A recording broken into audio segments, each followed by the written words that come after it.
Forty20 not live for a Tuesday. It is the 17th of May.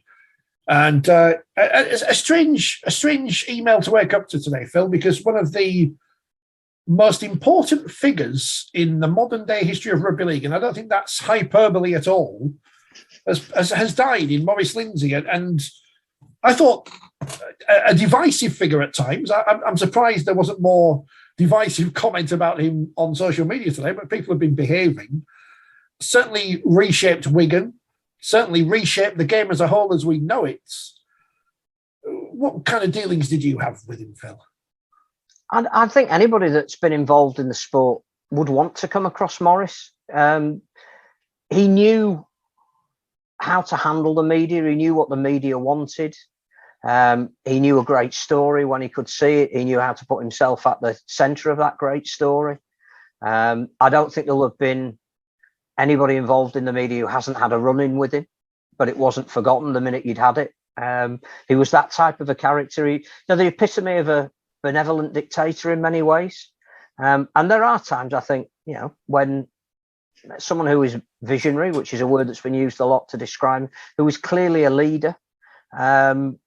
I think some of his detractors would say a non-delegator, which obviously made working for him for some people difficult. I saw a quote from Harry Gratian, who we all know wasn't at the RFL for very long under Maurice, saying that when Maurice went on one of his trips to Australia, nothing happened because nothing could happen because Maurice was the man who was in charge of everything. So when he wasn't there, it was very hard to stand in for him. He was a showman, and he knew what sold. So I think there will be legendary stories told about him now.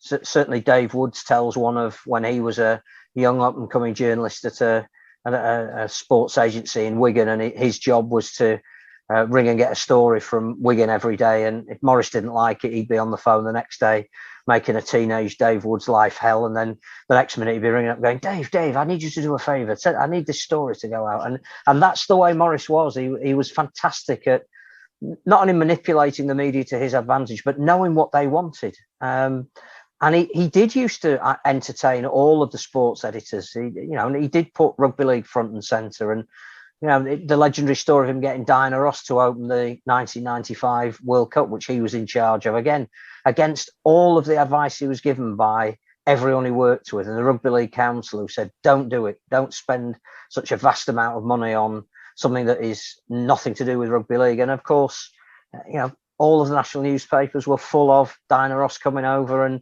driving around Wembley and half singing a song and being on Concorde and home before the game had finished. But that didn't matter because Maurice knew how to manipulate the media. The Paris kickoff of Super League, where everybody said this will be a disaster. Somehow Maurice, it wasn't Maurice alone, but 17,000 people turned up to that game, and it looked brilliant on television. And he just had the ability to do that. He wasn't afraid to be unpopular. I think a lot of the administrations we've seen, it's been, if they object to something, we need to find a compromise that brings them in. And if I'm upsetting that person, then I can't be seen to be showing favour to that person. Maurice had an idea of how it should be, and he didn't care who he upset, and he didn't mind going into a room and saying, "Call me whatever you want, but this is how it's going to be." And I do think that sometimes we do miss that. And yes, I'm all for consultation and having the majority thinking the same way, but Maurice's way was Maurice's way, and he defended the sport a lot. Clearly, there is a tale of him when rugby union went professional in '95, having staging a lunch with all the big wigs of rugby union, and coming out afterwards and saying, "Oh well, there'll be a time when there may only be one code of rugby, but we'll start it on our terms, and we'll get the ball rolling, and we'll tell them exactly what's wrong with their game, and we'll tell them why they should adopt the things from our game." And I don't know, he just was a forthright advocate for rugby league. He had a genuine passion for it, and he was one of these people that when he was in the room, you knew he was the centre of attention. I thought the last time I spoke to him in any great depth, I think we did a long interview for the magazine, which was spread over 2 issues, and that was at a time when he wasn't quite as mobile, which became an issue for him for being seen in public and getting to games and all that kind of thing. But even speaking to him, his passion didn't leave him. And I think, again, Brian Carney has said it in his tribute on Sky today. Not only was he a people person, but he was a players person. He realised that whilst he had a profile as an administrator, what people really wanted to see and hear was the players. They want, and it is no coincidence that we still talk about, and in some ways, a relatively sad that it is Martin Offiah and Ellery Hanley that people still remember. Well, that's a lot of that's down to Maurice, and Sean Edwards again paying fulsome tribute in the Daily Mirror to him today. That he still kept in touch with him, and every time he ended a phone call, and I think he says the last time he spoke to him was about a month ago, he just told him how grateful he was for what he'd done for Sean. And I think, again, putting those players front and centre was everything for him. Clearly he was not built to play the game. I gather he was a boxer in his younger days, but he wasn't built to play rugby league. He was closer to being a jockey, and clearly had a huge passion as well for horse racing. But he could never have played rugby league. But I think he so admired the people that did, that when he got into a position at Wigan where he could start accruing the finest talent in the world, then he was going to let them do the talking. And so the evidence of that is that those players of that era still are on the tip of a lot of people's tongue.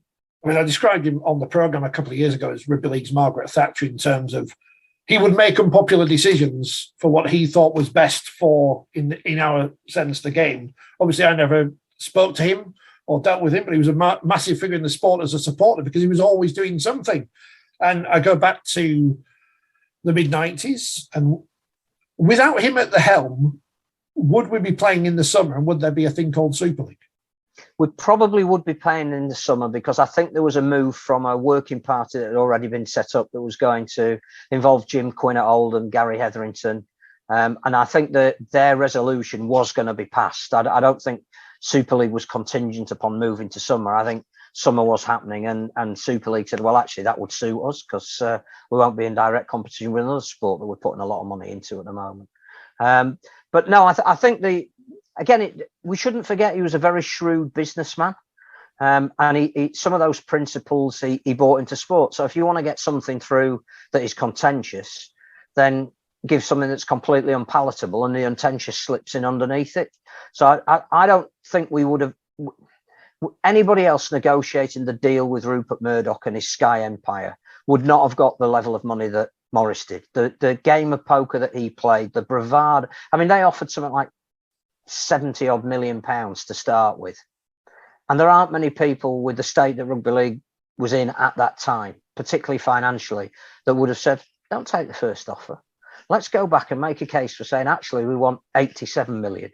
And that's what he got. He got an extra, 10, 11 million on the back of, he knew how to negotiate. He knew when the cards were stacked in his favour, and he knew when he could almost hold his other half of the negotiations to ransom a little bit, because they needed British Super League to undermine what was happening in Australia, because that meant there was an international game. He was an expansionist, and clearly there'll be loads of quotes of, when Super League starts, we'll be playing in Barcelona and Paris and Madrid, but that, in his mind, that was what Super League meant. I don't think there was anything bravado about that, other than how was it going to happen. I think that's genuinely how we saw the game. I think it was important at the time, particularly the 95 World Cup, and then leading into another one in 2000, and whether that was successful or not. I think he said, it's not just about having one. We've got to decide we're having another one on the back of it. He was chair of the International Federation, because it was the RFL's turn while he was in office. And I think, again, we look at some of the games at Wembley between Great Britain and Australia, Great Britain and New Zealand in the time that he was involved, the tour in 92, which, although Gary Schofield still blames him for never getting his 50th cap, he would acknowledge that tour in 92 was the highlight of his career. That test match in Melbourne will never be forgotten. And again, I just think that because he had that outlook on, if I love this game, everybody should love this game. A bit like, Karsten, who we'll be talking to, and he is an evangelist, and he's come to the game knowing nothing about it, and he's just seen it for what it is, and said, well, you might have had it for 120 odd years, but there's no reason why I can't like it, and this is what I like about it. Well, I think Maurice was the same. If this game is so good, why can we not sell it to a wider, more commercial audience? And we love characters, don't we? And the media love characters. Then the media love dealing with him, because you just never got a straight yes or no answer. You got his answer, you got his explanation. He told you where you were wrong, as he did me on a couple of occasions. And whether he was right or not, he felt that something that he'd seen, or something that he hadn't been asked about. I think he often felt that he was a major player in history, so that when the history of the time he was there was being written, if he wasn't asked, then he felt that you should have asked him. How can you know what's happened if you don't come to me and ask me? And in some ways that summed him up a little bit. But he did things, and he got the game spoken about to a wider audience, and we haven't really got that anymore. And would it be fair to say, after the 2000 World Cup, which we all just decide now is a complete farce and disaster and whatever word you want to use, that's not disaster's the wrong word, but you know what I mean. Financially, it was a disaster. Saved International Rugby League in 2001 when the Aussies weren't going to come over because they thought the Eiffel Tower was in London. Yeah, and again, there are some people you need on a phone that will tell it the way it is, tell them why they're being ridiculous to not come, but also have that almost aura about them that if you say it's all right and you're guaranteeing this and that, will come. So yeah, a massively important figure. People forget, other than some Wigan fans of a certain age, that when he was invited to be this four at Wigan, that came and saved the club, the big four, they'd been relegated. They could not have been any lower. And he went from being relegated in 1980 to building them into an absolute powerhouse by the mid to end of that decade. That is a massive feat. I suspect there'll be more tributes to come. I would imagine that Ellery will say something in the next day or two, and the measure of the man is the tributes that he gets, and they will forget that Central Park had to be sold to pay for it all, and they will forget that the second spell at Wigan again hovered dangerously around relegation for a little time, and that there was a little easing of the salary cap to make sure that they didn't. And I don't think he was particularly successful at Preston when he went there. I again didn't follow his football career, but when they talk about administrators like Eddie Waring, like maybe Harry Sunderland, they will talk about Maurice Lindsay. He was that bigger figure. I think he was on Backchat a few years ago, wasn't he? And you could still see that. He always had that sparkle in his eye when you saw him on TV. And he was always someone who had something to say, and you would listen to what he had to say. Even if you didn't agree with what he was saying, you listened to what he was saying. And I think I was on with him that episode as well. And again, what I really liked about him, and it's the same with people like Tony Smith and Brian McDermott, you can't say anything without being able to justify it. So if you come out with an opinion, however trite it may be, Maurice was the kind of bloke who was, why do you say that? That's nonsense. I'll tell you why it's nonsense, and then you tell me why you still think it was a good idea. And that kind of debate is stimulating for anyone who's involved in it. You know that you can't just say, oh, well, we need to spend £10 million to do this. And you go, right, where's the £10 million coming from? He was very forthright in his views, but he could back them up. And he challenged you to say, right, well, if you're taking a contrary position or you're coming up with a suggestion, you've got to justify how you're actually going to make that happen. One of a kind, that kind of thing, all those kind of cliched things to say, broke the mold, blah, blah, blah, blah, blah. I wonder, leaving the tribute bit aside, had he been in charge of the Rugby Football League last year when we had the academy nonsense, you get the feeling he wouldn't have rolled back on that kind of thing because he made his decision and that was it, yeah. That's absolutely it. That once he made a decision, then nothing was going to make him turn around and change his mind, because he genuinely felt that every decision he made was in the interest of the game. So nobody was going to tell him that he hadn't made it for that reason. So he didn't need to change his mind. I also think that we're in a period now where we're deciding what the terms of this IMG deal will be, and it could be incredibly significant for the sport. We won't know until maybe 3 or 4 years down the line, and we've seen the evidence of what it is and what it may bring. But I still feel that having a Maurice in your corner negotiating exactly how that's going to work and what return you're going to get from it more than anything else, we do miss that.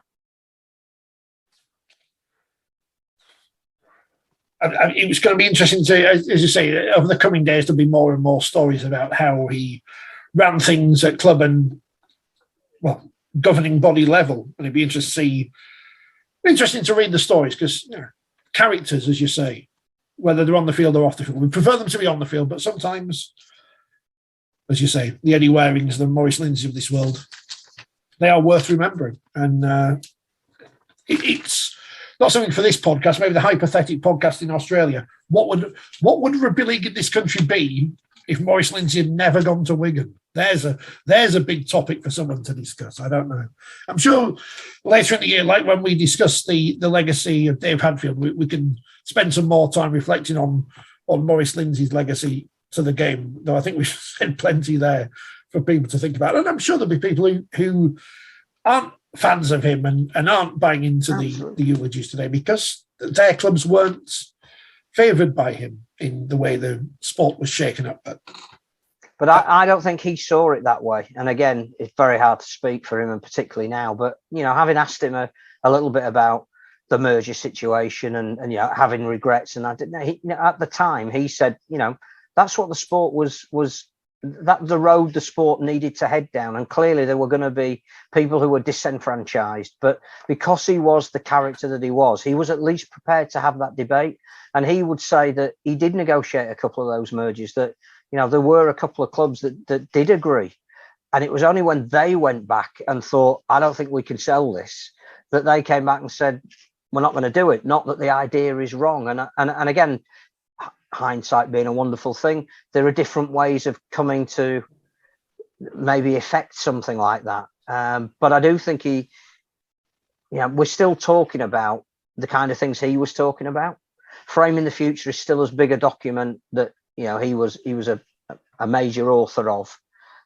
We're still saying, actually, there's merit in all of this, and we need to go back and revisit it and all that kind of thing. And I think he'd be delighted that Toulouse are in Super League. If he was in charge of the game, he definitely would be looking at a 3-year moratorium on relegation for them. And his justification would be, well, if you did that for Castellan, what are we even talking about it for? It's got to happen, and it will happen. And if you ever want a commercial reality out of the French game, then don't get them relegated in the first year. And that's the kind of, I'm sure that's the sort of stance he would have taken and the kind of debate he would have had. And he would have loved 2 French teams in Super League. In fact, he would have loved to have just decamped to the south of France for probably a month and watched 3 or 4 of their home games, maybe with Wigan coming over, staying at Sean Edwards' house near Collioure.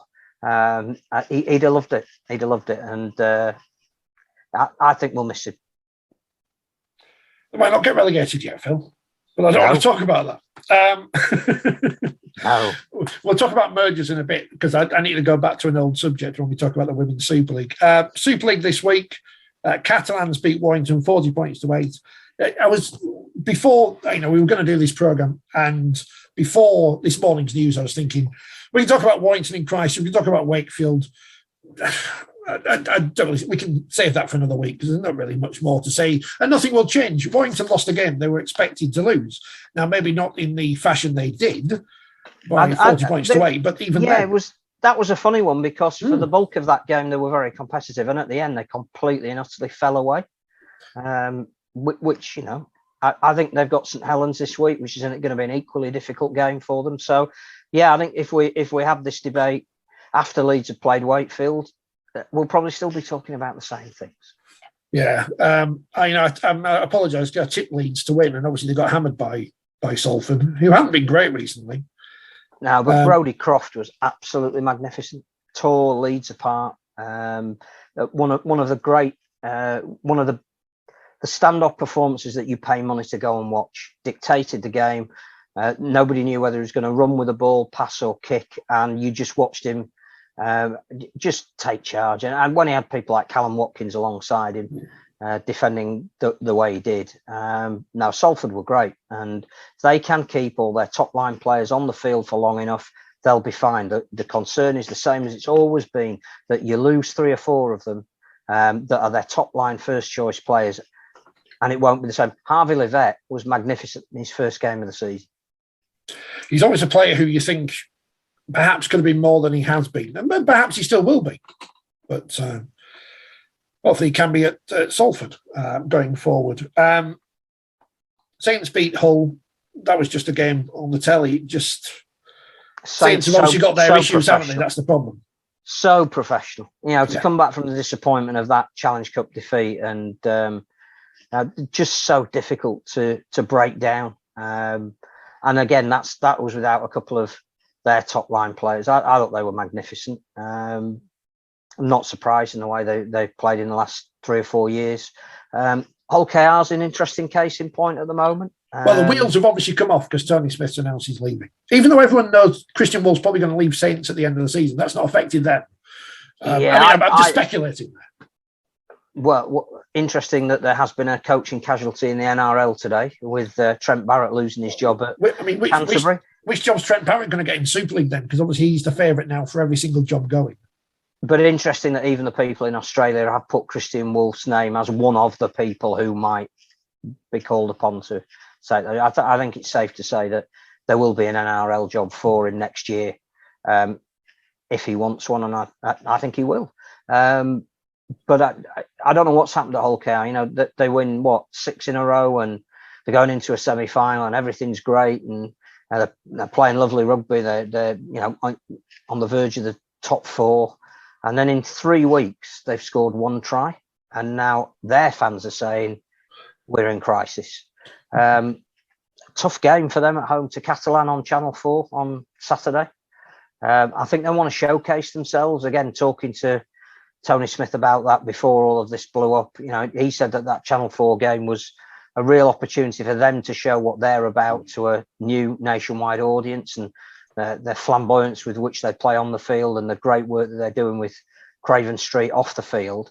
But I think that mood has changed over the last 3 weeks, and clearly we do know that there won't be many opposition fans there because it's Catalan. It'd be very interesting to see if it's a sombre and subdued Craven Park, or if it will come alive for the television cameras.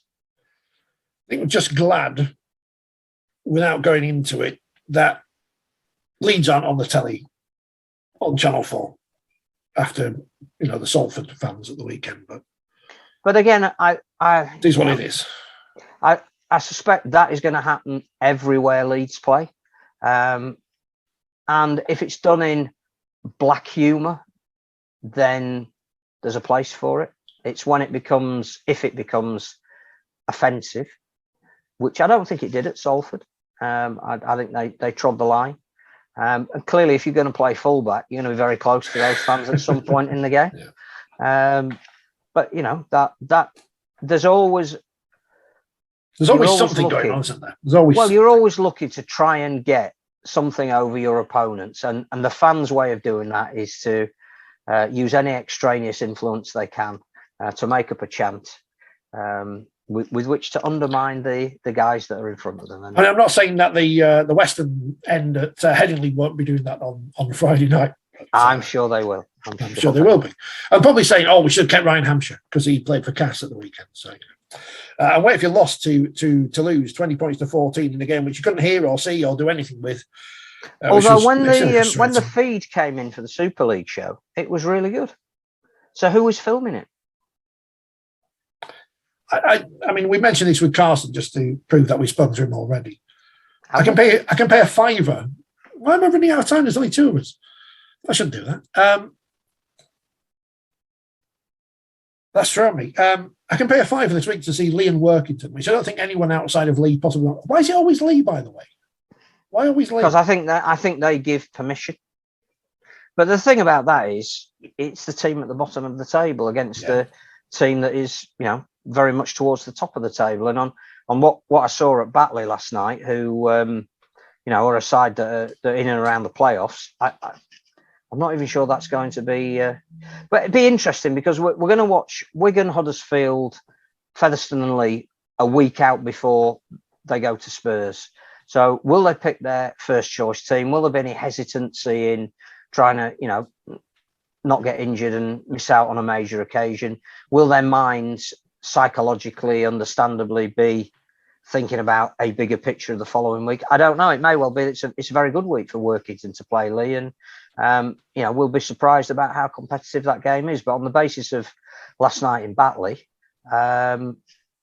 I think you mainly would be a Lee or a Workington fan if you were going to pay a fiver. And Lee have got 7 billion players anyway, so their second team's probably good. The most expensive water boy in rugby league. The new Gary Mercer. Huddersfield and Wigan, we learned nothing from in Super League because he wasn't the first choice teams. So, which is understandable. Yeah, well done Huddersfield, well done Wigan's kids, who all had a go. So a bit like Saints at Cast the other week.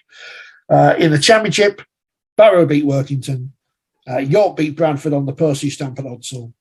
Dewsbury lost to Featherstone. Few complaints there from James Ford about the state of the pitch. Can't go on. Maybe the RFL should have a word with the owner. I don't know. Halifax beat Sheffield. London lost to Newcastle on Friday nights. And Widnes beat Whitehaven. So Widnes have bounced back. That's a great result for Widnes because, again, we were told turmoil, coach leaving, club in disarray. Win by 40 points. 16. That's a big win. North Wales beat Oldham. They remain unbeaten. Well done, North Wales. London Scholars lost to Doncaster 44-12. It was close at half-time. That seems to be a motto at the minute, doesn't it? Keighley beat Rochdale 40 points to 16. That was close at half-time. Swinton won away at Hunslet. And West Wales, congratulations to them. First win of the season. They beat Cornwall 20 points to 0. I was going to watch it on Sunday afternoon, but it was on at the same time as A, the women's game, and B, I was tired. I just fell asleep because I've been working nights at the weekend, so it was a bit.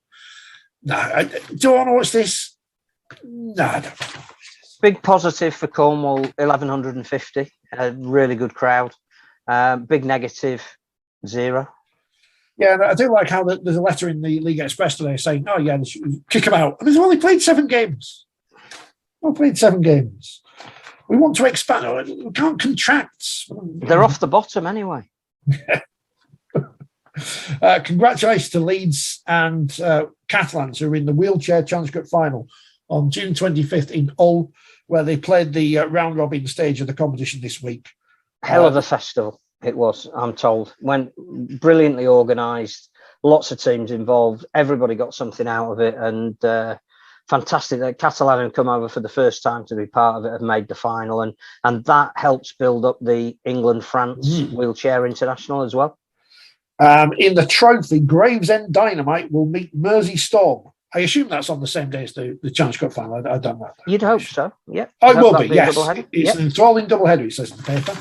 Excellent. And in the Women's Super League, I'm zooming through this because I don't know why I'm calling it. Oh, by the way, everyone made a big deal about who was in the Academy Origin teams, and then it wasn't broadcast anywhere. So can we make up our mind what we're doing? We've got schoolboys games on one week. We've got NCL on here. We've got Cornwall sometimes. We can pay to watch League. But we make a big deal out of, we've got 4 Academy players in the Yorkshire and Lancashire Academy. It's not broadcast anywhere. What's the point? Exactly. Well, it's a 3-match series. Let's hope that the other 2 are. I'm not saying I would have watched it, but we don't seem to have a plan. We showed the Oxford University game. We showed teachers against... I don't know what we're doing. In the Women's Super League, Wigan lost to St Helens 44-0. Which was exactly as you'd expect, 28-0 to Saints at half-time. They sometimes, this is my only criticism of St Helens, and I've mentioned this before, so it's not as if I'm saying something new. I think they get bored sometimes and try to overplay things when they haven't got a challenge in front of them. Their defence is so good, they know the opposition isn't going to score against them, so they may as well have a bit of fun on attack. But as you say, you can't do that when you play Australia in the World Cup. York beat Huddersfield 50 points to 6. Huddersfield, I noticed, have signed a player from Wakefield, which I didn't know about, which is interesting. Oh, okay. No, that was played in somebody's back garden, though, wasn't it? It looked like it, didn't it? Which, for an elite sport, and I know this is Hull County and Hull FC are in the Championship or League One. I don't know, but they played their game at Crayland Park. I know Huddersfield. It's difficult for them to play at the John Smith Stadium, but there must be somewhere else they can play. There must be another ground, rugby league ground in the area they could use that looks better. No disrespect to the ground itself. I know Wigan are going to have the same issue. Well, Robin Park, I guess, is all right, isn't it? It's an actual venue. Barrow lost to Warrington, 32 seats in Group 2. Lee minus Rangers beat Wakefield, 28-14. Bradford lost to Featherstone, 30 points to 0. I'm fully in favour, by the way, because Cass didn't play this week. I think they play this week, don't they, against Featherstone. As I said before, Featherstone, Castleford and Wakefield should merge. The women's game is a perfect opportunity, like Wheelchair, to rip things up and do things differently. There's no reason why you can't do that. I mean, Featherstone will probably say, well, we don't need to because our team's decent. But Featherstone and Bradford was a battle between the two teams who were in the first Women's Super League Grand Final. It was, yeah. When Women's Rugby League was rebranded and everything. And there they are in Division 2 and Bradford didn't score a point. So it's amazing how quickly things have changed. This week, Leeds play Huddersfield on Friday. Double header before the men. I'm going. I'll go then. If you're going, I'll go. I've already got, I'm hoping I get to speak to Lois after the game because I've got a question for her, which is not one of those gotcha questions, but it's an interesting question I'm going to ask her. But, is Hannah Butcher Sid Hines in disguise? Is that the question? She's going to get sent off she didn't get sent off in the cup final. So. Who is St Helens answer to Alex Murphy? Is there one in that women's? Well, there probably is actually, but I'm not going to name them on there. And there's some other games this week. On Sunday, York versus St Helens, which will be great. I don't think that's being televised, is it? So, well, that would make sense. Bearing in mind that is one of the few games that has something riding on it. And there you go on our league. They could have gone instead of doing league. They could have put the York Halifax game. I think it is before, which should be a decent game. 3-1. Mm-hmm. I'm going to get told off again. Bradford versus Lee minus Rangers, Fev Cass and Warrington versus Wakefield, which has been played at the Halliwell Jones. So well done to Warrington. I think it's in a double header with the reserves. And yes, it is. While we're running out of time, the reserves. What's the point of the reserves when Leeds have half a team from Featherstone and Hunslet? There is that's no knock on. I'm not knocking Leeds there. I'm just saying what's the point? We've said when we heard it was coming back that it's coming back too early. That there isn't a pool of players there to justify having a reserve league. This is out now. It is the current issue of Forty20 magazine. I thought I recognised it. I've written some words, and I'm really annoyed at the BBC. I can't believe. If they were going to do it any week, it would have to be this week, wouldn't it? I spent hours. It doesn't alter your statistical analysis. No. Triathlon, modern pentathlon. I've not watched it yet. I'm going to have to watch it to review it, but I don't want to watch it because it's crap. Apparently, it wasn't very good. No. This programme was not very good. But coming up now is Germany's favourite son. No, he's not Tom Johnston. It's Karsten, who's been in the UK. So we've been speaking to him. We'll be back next week, live on Thursday, I think. Might plan something before then. I don't know. We'll probably save it till after Spurs. So enjoy Karsten. We'll see you next week. Buy the magazine. And enjoy Rugby League.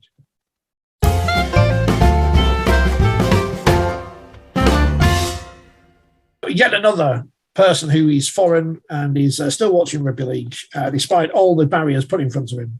You can't watch it on Twitter anyway. Karsten, what are you doing over here? What's happening?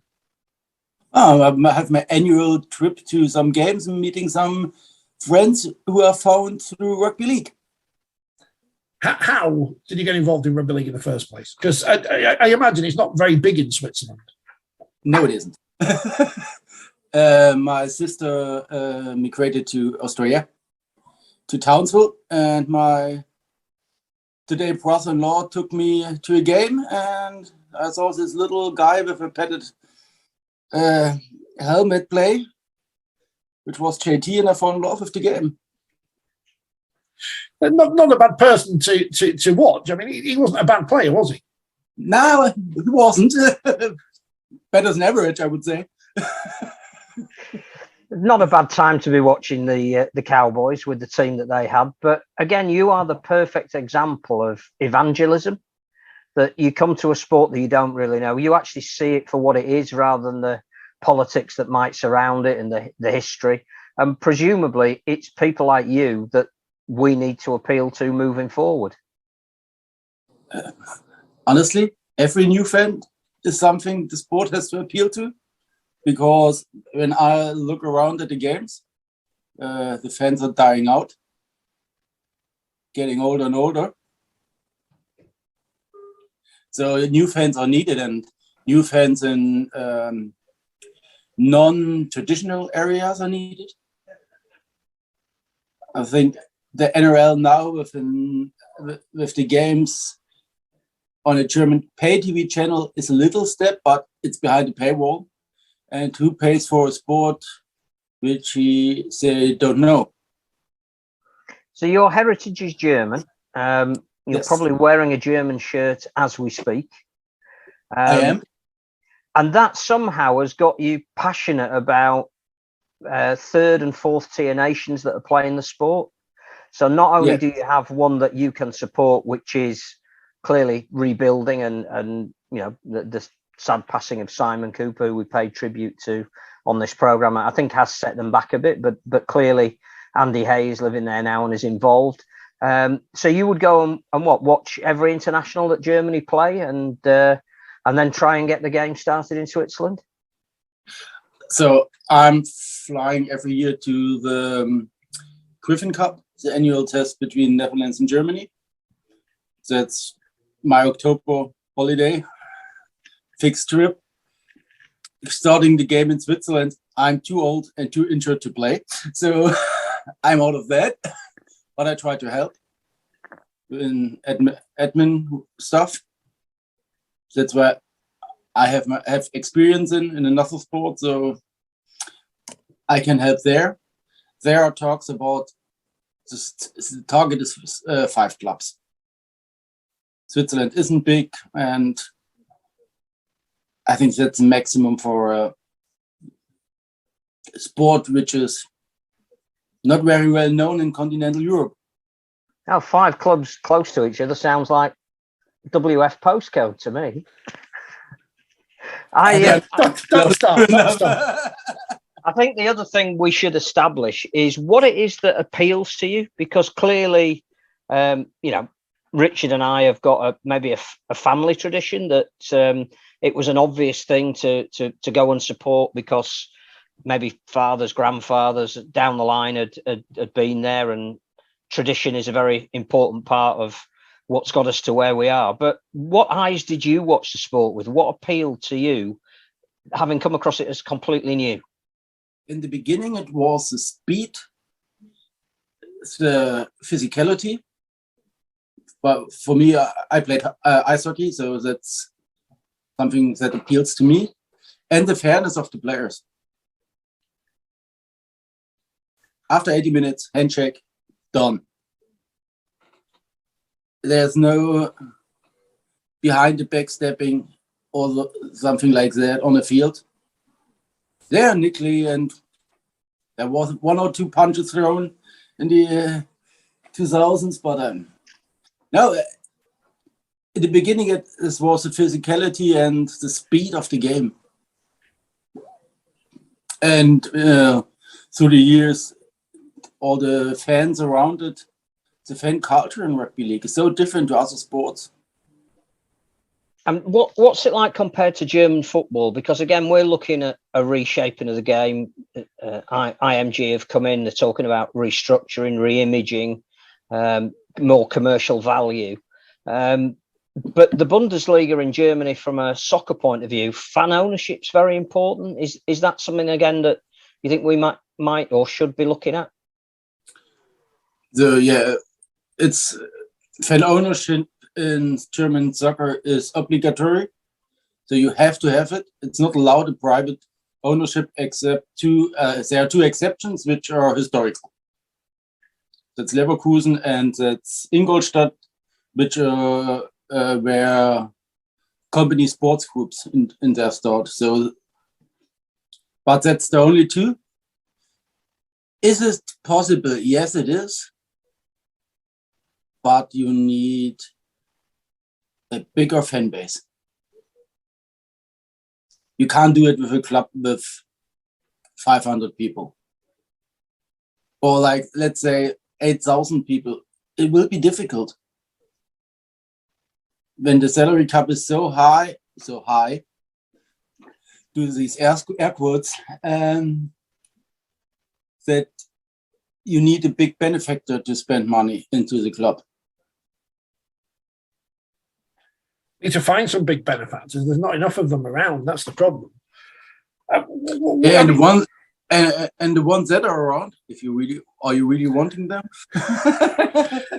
Let's not go there. Let's not upset people. We only just started. You know, I mean, we upset enough people as it is. Without going down that road. How was Batley and Lee yesterday? On a tangent. Talking about the game?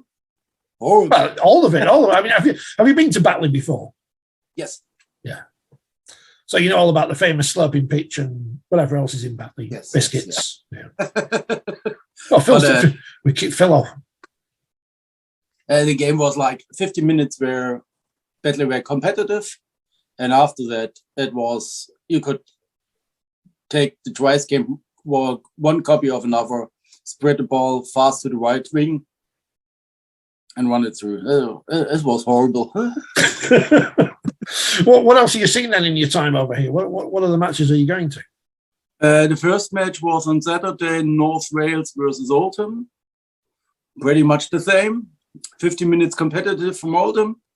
And then their left-side defense collapsed till the 60th minute. And then I think North Wales, thought they had it safe with 30-0. And Oldham could score a couple of tries. And on Saturday, I was at Cass versus Cara. Well... Another exciting finish. Another very exciting close game. You've picked some great games to go to, and you've really planned your trip well. We're really showing you the best of rugby league here. There is a reasoning for the 3 games. In North Wales played Greg Bilsborough, German heritage player. For KR played Jimmy Keinhorst, German heritage player. And for Batley played Ben White, German heritage player. I mean, don't go too heavily on Friday because you know I want to see one of those teams win and with the German heritage. I mean, you must be so proud that the Combined Nations All Stars have at least one German in there, half German, half Scottish apparently now. Tom Johnson. Yeah, Germany's if he doesn't get injured. But that is true, yeah. or signs for somebody else. Well, as soon as he signs for Leeds or Warrington, I'm not interested then. Catalan. Oh, Catalan, that was it, wasn't it? Not Leeds, Catalan. Not Scott Drinkwater. He plays for the Cowboys. What's his brother's name? Josh Drinkwater. Yeah. So I mean, at least if Tom Johnston goes to the Catalans, I mean, is that easier to get to from Switzerland than the north of England? Are you sure? I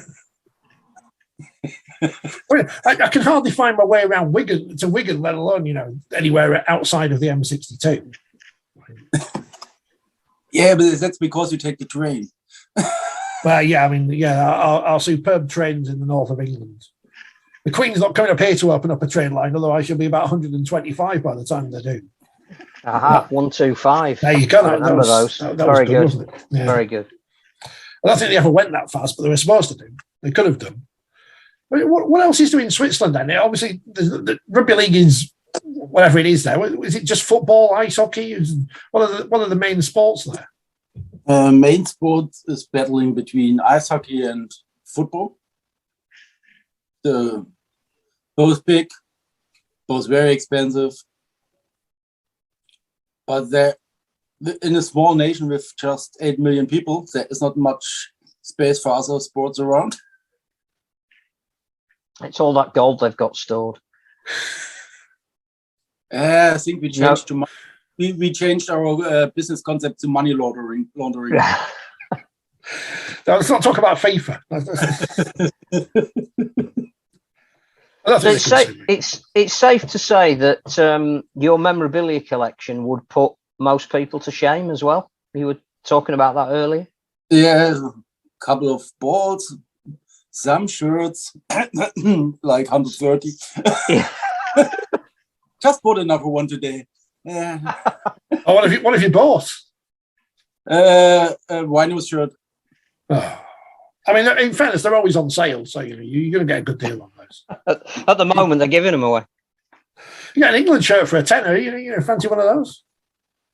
I have one. No, I have two: a training shirt and a game shirt, a replica shirt. But somebody wanted to sell me. What's the name? With the red flowers. Oh, the Rugby Union one. No. Oh, the poppy one shirt. the one the that poppy shirt, commemorated sorry. the First World War. Yeah. And as a German, that I think that's not a good idea. Yeah. Well, it's on water under the bridge now. You can wear that's fine, I'm sure. 130 shirts. I mean, those NRL ones, they cost a fortune already. It must cost a fortune to get shipped to Switzerland.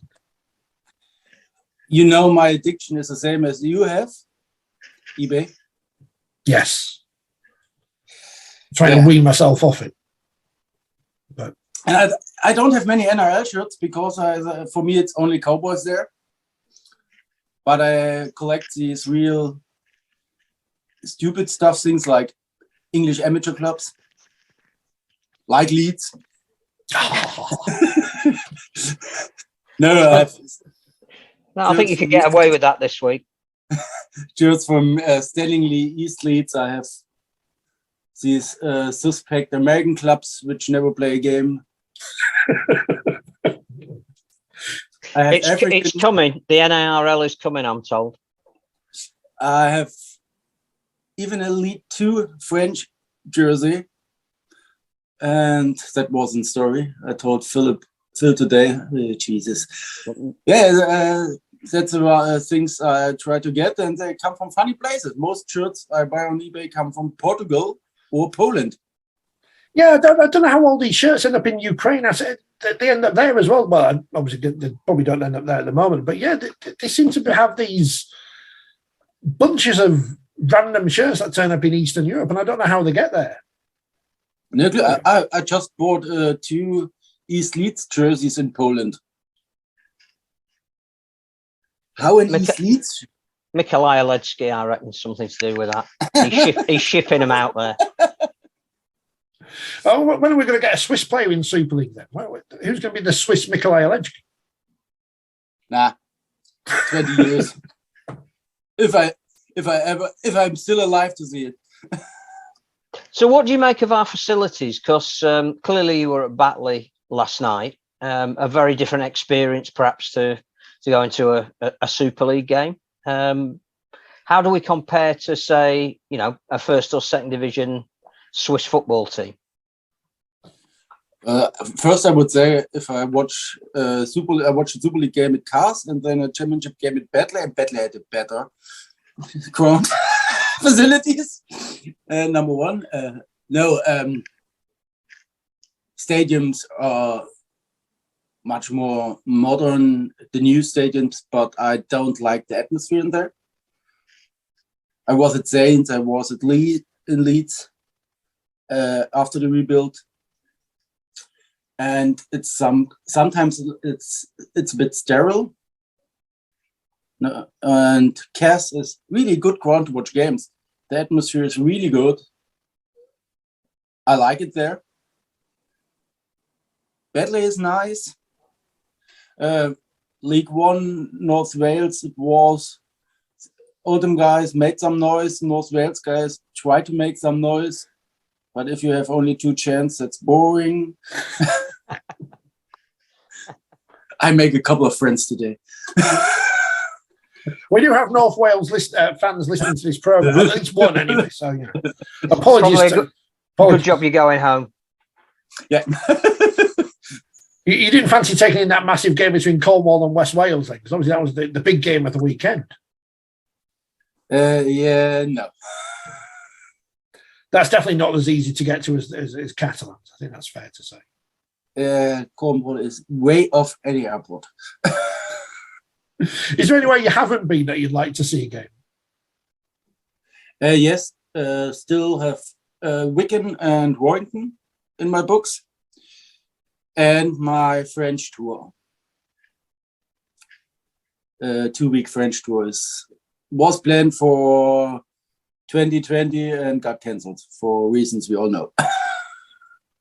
And would you hope to get here for the World Cup? Because again, they're the kind of events where if you're able to spend sort of a week or 2 weeks here, you'd get a sort of that international flavour of the sport that I think would fire you up going back to Switzerland to maybe try and get something off the ground. It depends on my boss. Do we need to write you a letter? I think that will not help. Surely Swiss TV needs to send someone over as a correspondent. Surely. I'm not sure if they even know what rugby league is. I know the German TV knows because they broadcasted the last World Cup. Well, I mean, they've probably got a deal for this one because they haven't got it in Australia yet, but it'll probably be on German TV. I mean, how I haven't read anything about it. How hard is it to follow Super League in Switzerland? Because obviously I've seen you tweet and our friends from Canada tweets when Sky put out a clip and you can't see it, which is ridiculous. I don't know why they geo-block it. There's probably some technical rights reasons, but I don't know what they are. But how easy is it to keep in touch with what's going on here? Tough. Let's just say there's no legal way to watch Super League on Sky in Switzerland. Maybe we should leave that one there then, and not exactly. It's like those bars in Magaluf you see with Sky Sports. And how did they get those Sky Sports? What about the Channel 4 games? Do you have access to them? Or Channel 4 is a free TV channel in Switzerland, BBC 2. So I can watch the games there. I, of course, can watch our league, and if games on YouTube, like Leeds used to stream their reserves games live, especially when they were at Standing League. So I can watch that stuff. I watch a lot of French Rugby League on YouTube and Facebook. And of course, the NRL is so much easier with the app they have now. But the NRL was streaming their games since 2008 for free on an app called Livestream back then. And they just with Watch NRL, they monetized it. Which is going to be the way ahead, because I'm sure that, again, part of that IMG press release was that Endeavour Streaming will probably take on the Our League content. And I suspect the one thing they'll be looking to do is at some point monetize it. Yeah, question. What's the value you can have on the deal? The RFL put, I think, 7 or 8 years ago, they put out a deal for foreign fans, which came to the same amount as the Watch NRL app, but just with 3 games live. That's it. So which team have you nominated when you joined our league? Because you're a fan of so many of them. I wouldn't have thought the RFL would have wanted you to put North Queensland Cowboys.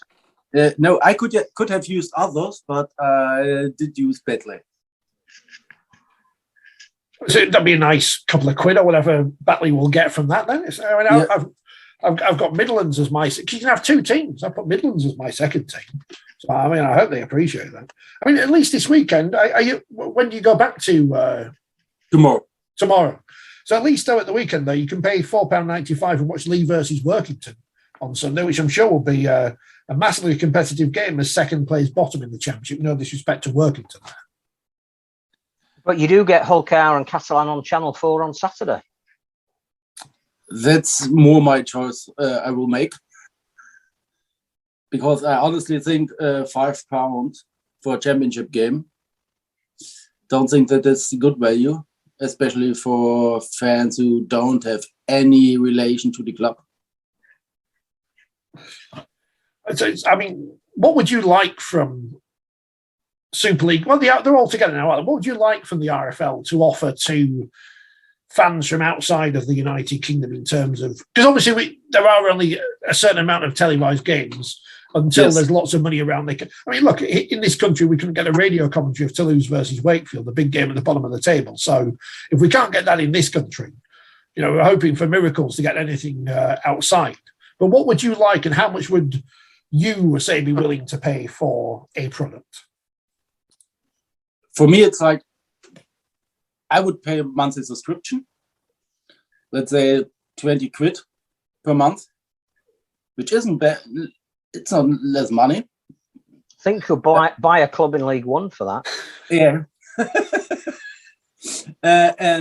But you have to broadcast more than one game a weekend. What about the quality? I mean, do you need to see multiple camera angles? Do you want a big screen? Do you want a commentator and a summariser? For that £20, what would you expect? So I would expect commentary. That's of course, but I don't need 3 cameras or 5 or in studio or something like that.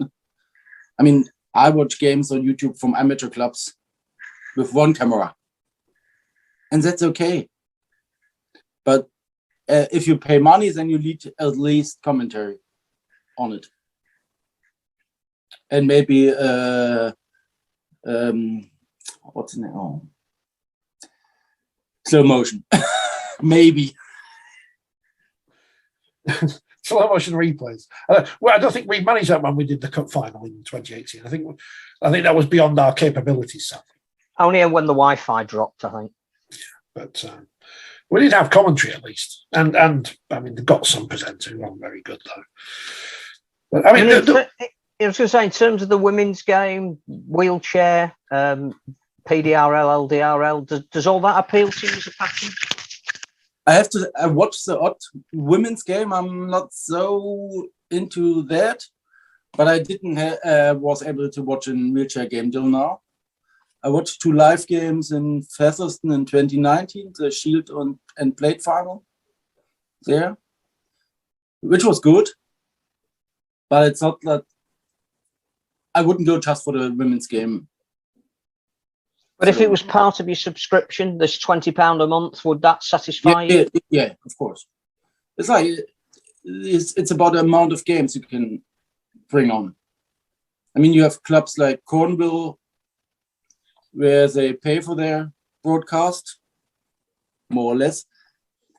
But you also can do stuff like, I can't imagine it costs so much money to do the Bradford Bulls had on Facebook. It can't be that expensive. Well, knowing how much I got paid for presenting that, it can't have cost that much now. Yeah, but you are cheap. I am cheap. Some would say very cheap, especially some of my former employees in Rugby League. Probably actually some of them will say I got paid too much. But I mean, it can be done. It can be. The problem is it needs to be of a certain standard, and that's, as you say, I mean, you're willing to pay that much and you want basic coverage, but it still has to be a quality basic coverage. It can't just be someone with a phone pointing at a pitch. Exactly. It needs a proper camera, somebody who knows how to deal with it. Well, that rules us out. Yeah. In terms of standard, I mean, clearly, I would say your first passion is the NRL and the particular team that you support over there. But you watch a cross-section of rugby league that I think would even put Richard and I to shame. You are the terminology, I think, can only be devotee. How do you find the standard? Because say we were both at Batley last night, and in a way that was disappointing. Now that's no way to detract in any way from the fine performance that Lee put in, but it was too one-sided to be enjoyable overall. So how do you find watching a lot of NRL and then comparing that with Super League, and then you're interested in French, maybe a Division 2 game, an NCL match? Does quality bother you? Because again, I'm just trying to get a feel for, if I'm IMG asking you the questions and you're my ideal target audience of what the sport should be appealing to, What is it that you're looking for and would find acceptable? Even watching the sport now for 16, 17 years.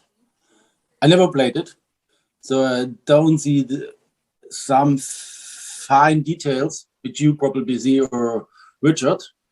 For me, a one-sided game is bad because you switch off. So if you have close games, that's always nice. One-sided games are bad, you switch off. On the other hand, if a game is good and exciting, it doesn't have to be a Super League game. It can be an Elite 2 game. It can be an NCL Division 2 game. If it's close, if it's exciting. But you can watch NRL games where they drop balls like, no, I can't say this. And that's boring too. Because when you have like completion of 50% in a half, that's nothing nice to watch, even in the NRL not. And the international game, we said a lot, that should be the pinnacle, and calendars should be, integrated into what we're doing at that. Do you feel sad that we don't put the international game at the top of the agenda? And would you get more interest if you could see, the African Championship or qualifying tournaments in Europe through to the next World Cup? Is that what you want as opposed to the club game? Or so for me, I will watch these games, of course, because I watch nearly every game I can watch. But for new fans, some people here have to remember when I realized that rugby league was played in the north of England, I knew Leeds, and that's it. And Leeds I knew from Leeds United. I hadn't had a clue where Wigan is, or St. Helens, or Batley, or Warrington. But everybody knows where Italy is, where the Netherlands are, where Norway is, where Lebanon is, where Cameroon is. It's quite easy for a fan from outside the sport. It's easier to watch an international because you know what these countries are, instead of small English towns. Sorry. I think you're preaching to the converted a little bit here, but no, I think it's important, again, that we talk about consultation. We use that horrible word stakeholders, and everybody tends to go to the existing rather than the evangelical. And I think what you might find acceptable and a more pleasurable watching experience is something that should be factored into whatever work's being done at the moment to decide what the sport should look like. And that doesn't happen very often, so we shouldn't waste this opportunity to get your opinion. I think, again, it's comparable to seeing 10,000 people in Toronto. Forget the financial model of how that ultimately ended up. You went from nobody really knew the sport to some passionate fans who went every single week in a volume that would put a lot of Super League teams to shame at the moment. You're the same in many ways. You've almost come across this sport accidentally, been taken to it, fallen in love with it. What we've always said is, if people see it, that it tends to stay with them. It's something that sells itself rather than you have to sell. And I think we need to find out what people like you, who are prepared to commit so much to come over and see it, to buy the replica shirts, to sit there with 5 televisions in front of you on the same afternoon watching rugby league from all over the world.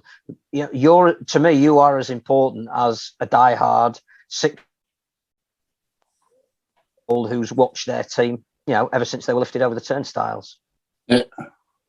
It's different, as is the taste of fans for the games is different. You have fans who like one-sided scores because it's a lot of attacking football, and then there are fans who like the grind and the defense. There are always two sides. I don't want to, I'm a nerd. I'm a total rugby league nerd. Sorry. And what I hate to see in Toronto is there are 10,000 fans to a game. I think 4,000 were hardcore fans at the end. And these 4,000 fans, which I think some Super League clubs would be glad to have, are now there without a sport to follow. That's tough. I'm pleased to say, because I've got the stats up of the podcast. I mean, I'm assuming you download it every week. And in the last 2 weeks in Switzerland, we've had 24 downloads. So I don't know who the other people are in Switzerland, unless it's people with VPNs or something. And I'm putting it through Switzerland for some reason. There's two teams there. Yeah, United Kingdom's the top, then Australia, USA, India. We're big in India, apparently. Canada, Switzerland, Ireland, New Zealand, Spain, Kuwait, and Mexico. I don't know who listens in Mexico or Kuwait, but we thank all our international listeners. As tiny as some of those numbers are, 24 people in Switzerland. Who are the other people? Even if it's like 2 episodes, that must be 12 people, and you're in that 12. So there's 11 other people in Switzerland that download this podcast. My best mate occasionally comes with me to the UK to watch games, so but he doesn't listen to podcasts. Oh right, no, it's not him. We don't know. We're running out of time, Karsten. So thank you very much for joining us. I hope you have a safe journey home to Switzerland and keep spreading the word. Unfortunately, I did do GCSE German. I mean, I should have probably done French now. There's 2 teams in Super League, and there's no German team yet. But that was 20 odd years ago, and I can't remember any of it, apart from Wie komme ich am besten zum Bahnhof Sie bitte, which is not very much use, especially not if you're in league. Don't ask that in league. Happy travels, Karsten. Thanks for joining us. And I've got some books for you, which, if we could have met up, I would have given you, but I had to work today, so I couldn't. But I'll keep them for next time you're here. Okay. Which hopefully will be the World Cup. Hopefully. If not, same time next year. Feel free to come back to Wakefield. I don't have any more T-shirts that are different, but I'll see what I can find in the tub. Karsten, it's been a pleasure. Keep spreading the word, and we'll catch up with you again soon. And thank you for listening, because you're one of the people who does. Okay, thank you very much. It was a pleasure. I was in Wakefield yesterday. Oh, well, I don't know. I know why you stay at home the whole time. Damned with faint praise. We've got a world-leading museum. We've got a cathedral. We've got some shops. We've got like the Walk of Fame. You see the Walk of Fame? Jim McDonald's on there. I mean, she must be famous in Switzerland, surely. Black Lace. Chanel from Big Brother. No. The great Martin Kellner. Martin Kellner. No. I mean, he's kind of like a refugee in Wakefield. We're taking him from across the Pennines.